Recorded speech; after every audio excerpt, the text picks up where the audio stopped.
Só que ele vai entrar de graça se for feminino e não masculino. Isso. Então,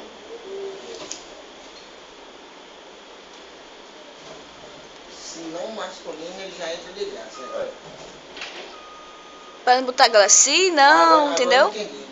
Que se botar se feminino entra de graça, É, quando pegasse a gente masculino, a gente não iria- tem uma variável feminina, a gente tem masculino que é verdadeiro ou falso. Se for falso é porque é feminino o sexo. Certo? Para não ficar muito longo também, né, Isso. professor? Então, escreva. Entra de graça. Entrada gratuita. Certo? Como é que a gente faria isso em Pascal? Pascal?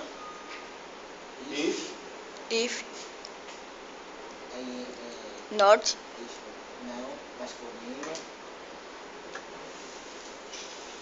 do, to you, tem.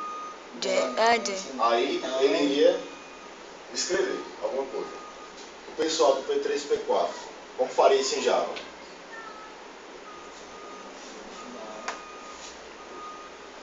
Aqui já usa já esse sinal aí, né? Certo? Esse Java só fazia assim, Java? É. É mais fácil. Porque em Java, essa exclamação quer dizer negação. né? Então eu já estou negando a variável. Nossa, No precisa desse. máximo, Menino, veja a hora de chegar já. Hoje tem Faltam muita coisa que é 2 reduzida meses. em Java.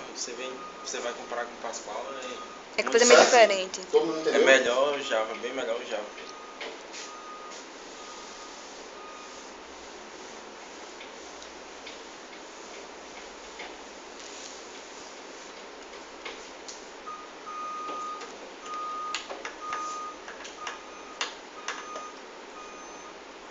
Cara, que barulhinho chato. Então, quando for executar essa ação, na verdade, essa ação